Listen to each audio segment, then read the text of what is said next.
What's going on, YouTube? It's Belthazor3457, and welcome to my first ranked league game. I got placed in the Silver League. That's right, folks. I finished up my Games and Beginners Practice League, I did my placement matches, and it put me in the Silver League. So yeah, I hope you guys enjoy watching this video. My first ranked league game. Anyway, my opponent is Red Protoss in the bottom left, and I am Blue Zerg in the top right. I still need some practice with Zerg, though. I went random this game. I'm still working on getting my Viking portrait thing. I already got my Reaper portrait thingy, you know, what you get from winning 10 games is random. And now I'm working on my Viking portrait thingy. So yeah, I went random, and today I got Zerg. I'm going to go for a pretty unique build this game.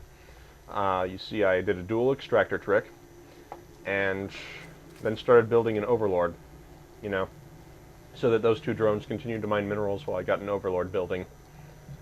So, yeah, my intention was to go 14 hatch, 13 pool. I think that's what the build's called when you use your 14th drone to make a hatchery and 13th to make a spawning pool. But I don't build the hatchery in my base, and I don't take my natural expansion. And that's what's unique about this particular build. What I do is, I expand over here, to the bottom right-hand side of the map, and go for a hidden expansion. You see, the map is Kulas Ravine. You know, it's the map with many expansions and many Zelnaga watchtowers all over the map. And I saw this drone scout this area when my drone was on its way over here. And since he scouted it already, I figured he wouldn't come back to scout again. So I started building an expansion here. Hidden expansion build. So yeah, let's see how it serves me. Anyway, my Overlord has been built.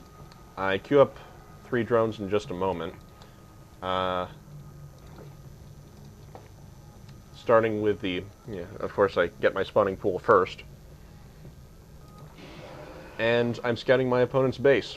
And I notice that he's got a gateway. He's chrono boosting the gateway. He's got his first zealot out. He's got 2 more zealots on the way.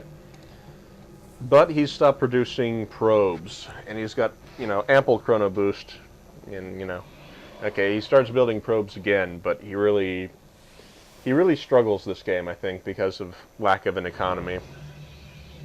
Anyway, he's building stuff now, he's supply blocked, he's chrono boosting a supply blocked nexus, he's building a pylon, you know, stuff's going on. My spawning pool is now up. I'm building my first queen, and in a moment I think I queue up my second queen. And in a little bit, this drone also becomes a hatchery.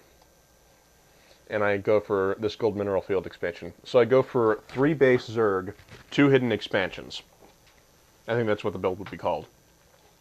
And the thing is, I picked this rich mineral field expansion, gold mineral field expansion, whatever you want to call it, high yield minerals, because I figured it was the less likely expansion of the two golden mineral expansions to be scouted.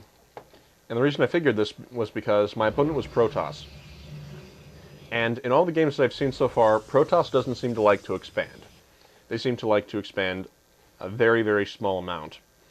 And they also seem to, you know, not scout a lot. Which is interesting because when I'm Protoss, I like to have observers all over the map.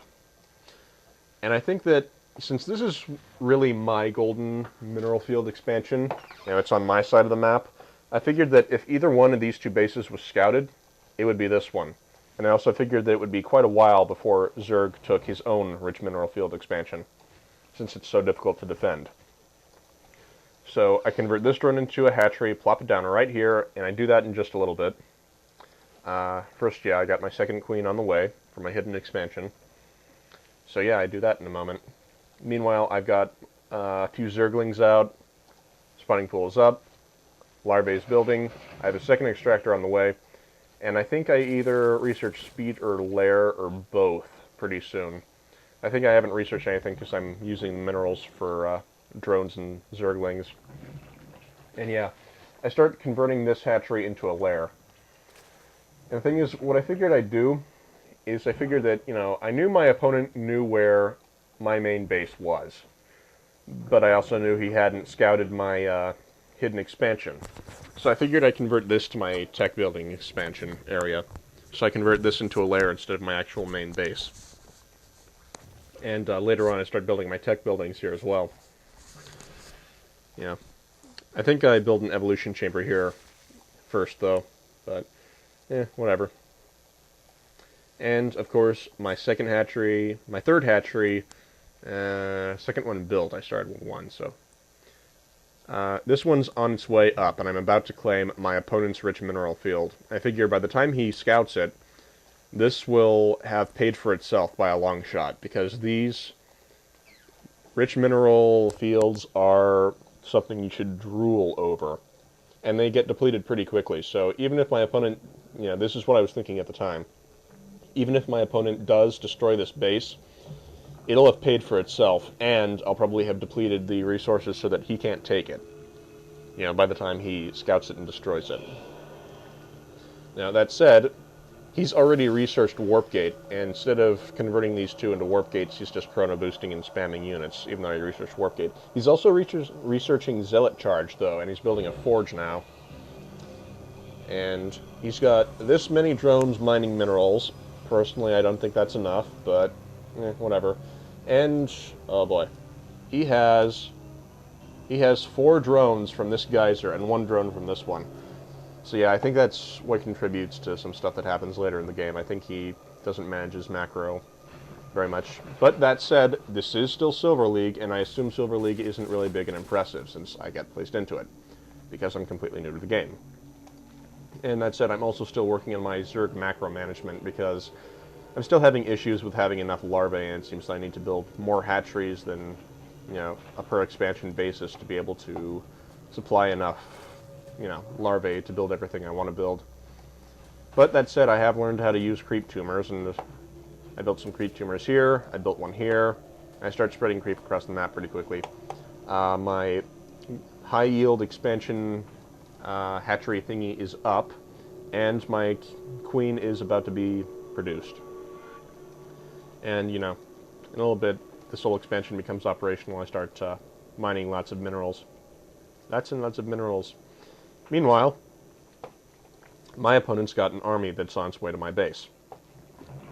I start building spine crawlers, but they don't get up in time, and I lose all of them. And I only have that many Zerglings. How many units do I have? I have this many units. I have 38 Zerglings. He's got 10 Zealots and 4 Stalkers. Now, I do micromanage my Zerglings, and I have them attack the Stalkers first and then focus on various Zealots, and I do think I do a whole lot of damage to his attack force.